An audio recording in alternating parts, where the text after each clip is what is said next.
Shalom saudara yang kekasih di dalam nama Tuhan Yesus.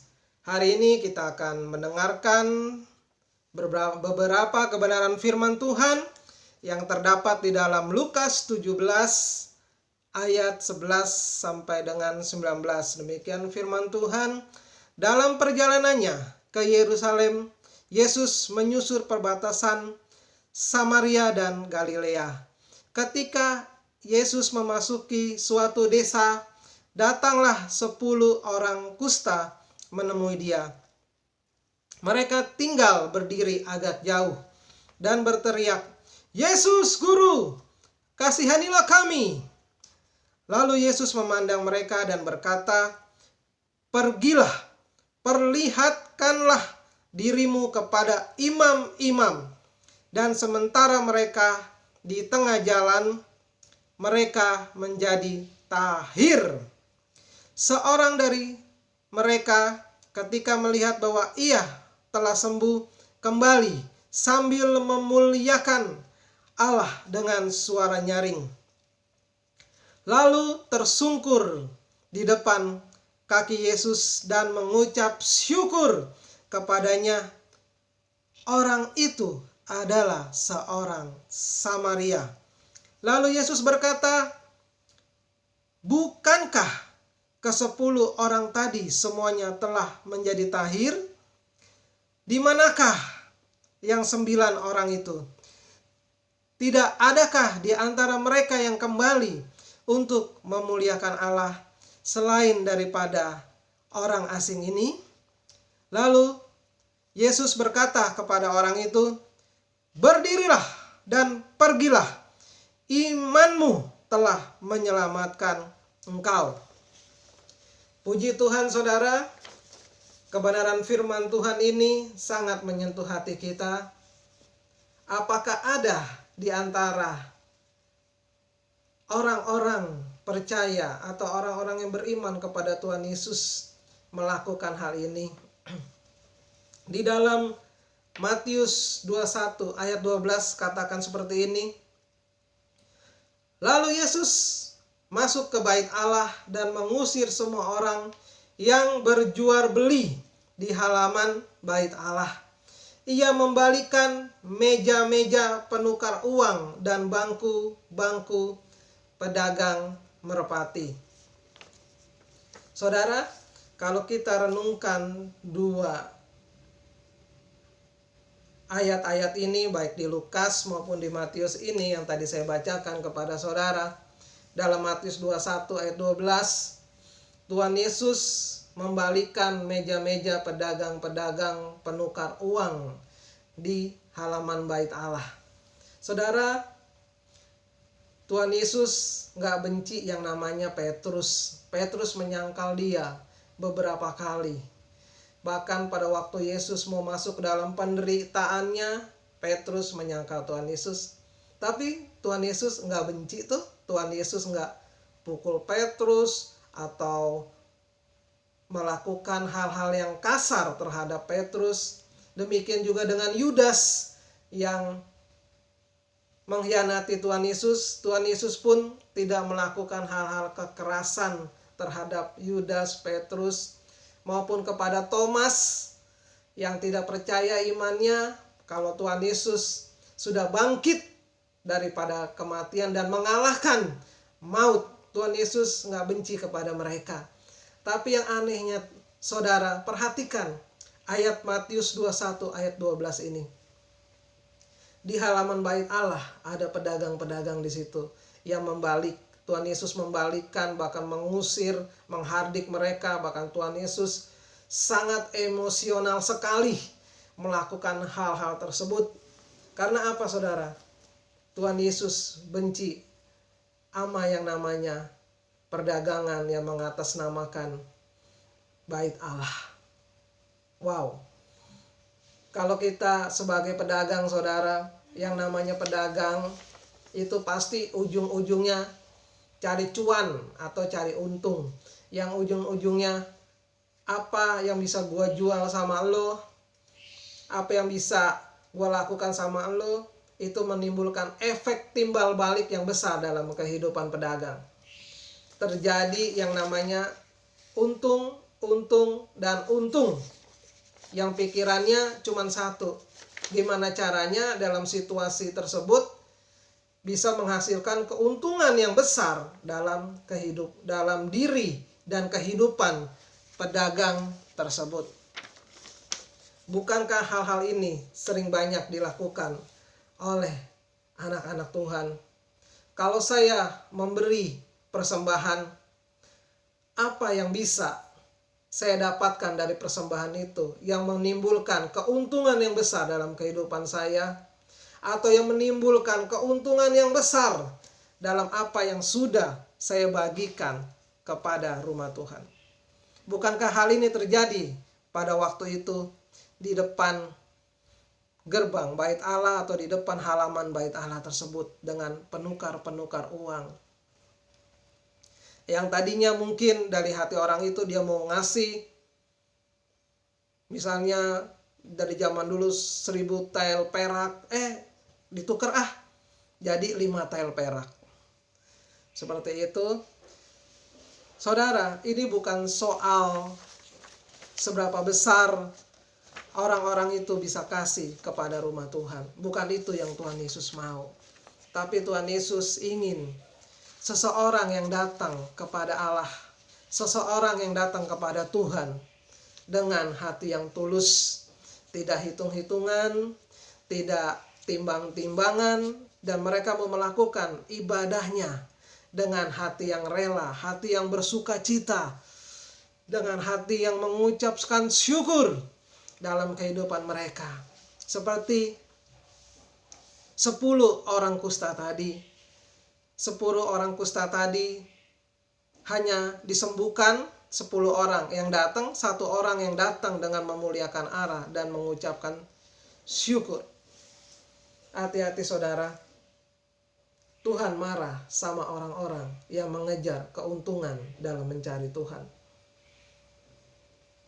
Tuhan sangat marah dengan orang-orang yang memanfaatkan rumah Tuhan untuk mencari keuntungan, yang memanfaatkan pelayanan untuk mencari keuntungan. Kalau kita melayani Tuhan, bukan bicara tentang untung dan rugi.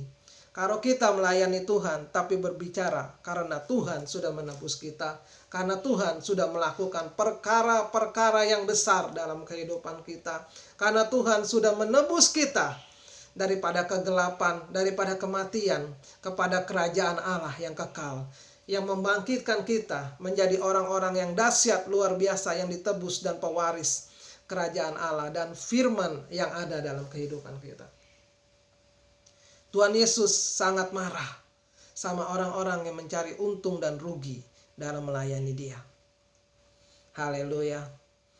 Yang balik kepada Dia justru bukan orang-orang Galilea, saudara, orang-orang Israel, tapi yang balik sama Dia justru orang Samaria, orang yang dibenci sama orang Israel. Orang kusta adalah orang pengemis, gelandangan, orang yang tidak punya harapan, yang tinggalnya di perbatasan atau di luar kota, di pinggiran-pinggiran kota daripada Israel. Makanya itu disebutkan perbatasan Samaria dan Galilea. Yang ada di tempat itu cuma tembok-tembok. Dan orang-orang kusta ini meratapi kehidupannya di sana dan putus harapannya. Waktu Yesus ke sana, Yesus membukakan jalan keluar sama mereka. Kalau Tuhan mau berperkara sama kita, kehidupan orang percaya, Tuhan gak pilih-pilih. Dan Tuhan pertama tidak mempertimbangkan motivasi saudara. Dan kasih karunia-Nya tetap jalan.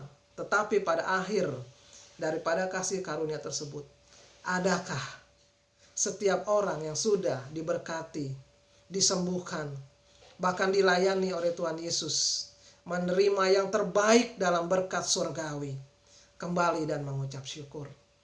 Tuhan Yesus berkata kepada murid-muridnya, kemana yang 9 orang itu tadi? Kenapa yang kembali cuma 1 orang ini? Hanya 1 orang ini. Saudara, ini menjadi perenungan buat kita semua.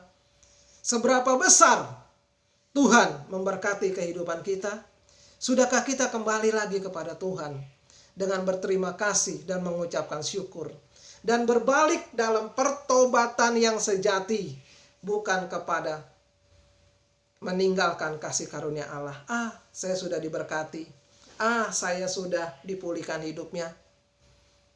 Kalau saya mau beribadah, suka-suka hati saya. Saudara, hati-hati. Jangan cari untung dan rugi dalam mengikut Tuhan. Tapi carilah kerajaan Allah dan kebenarannya dengan hati yang murni dan tulus di hadapan Dia. Dan itu akan menyelamatkan imanmu.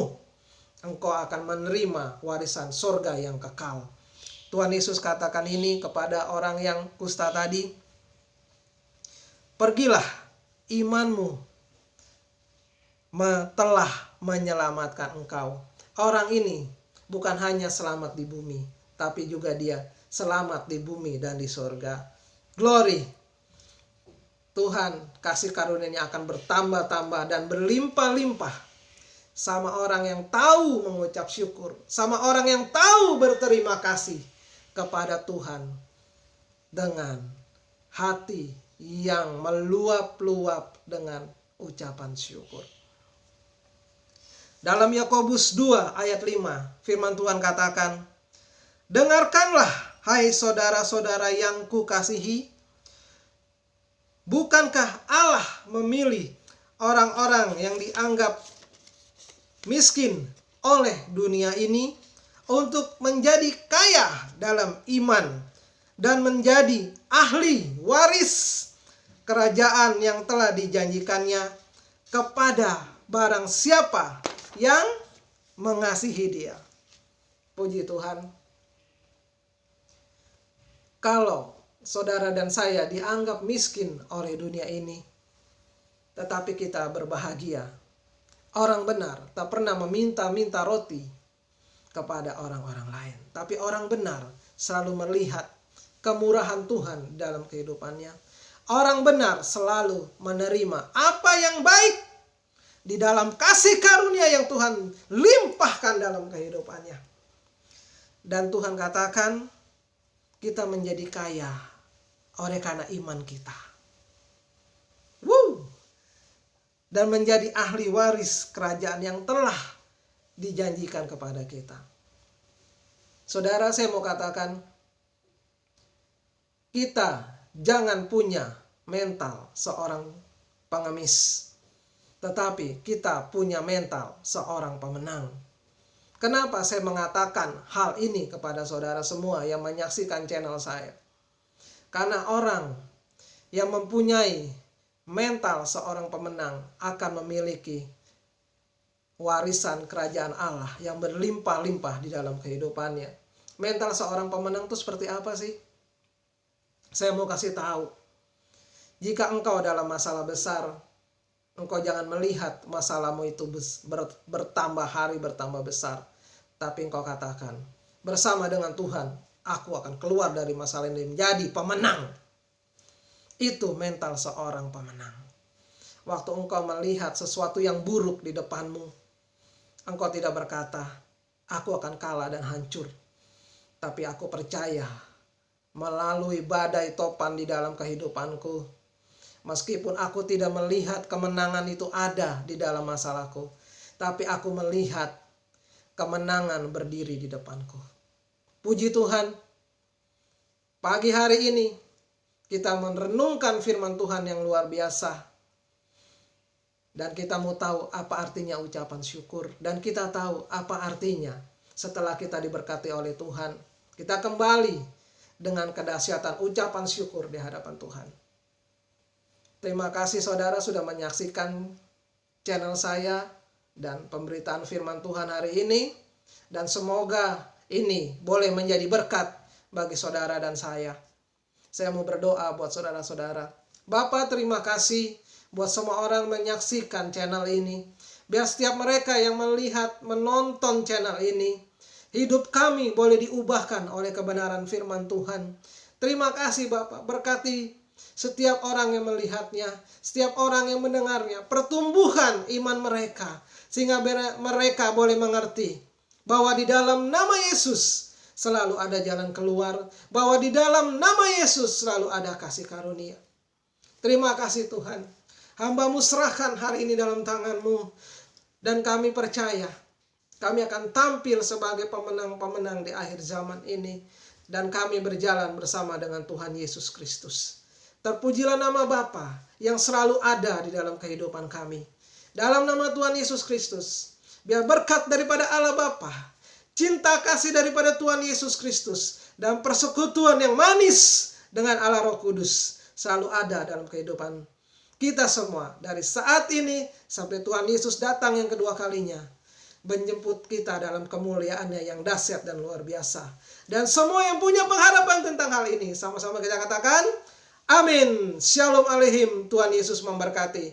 Haleluya.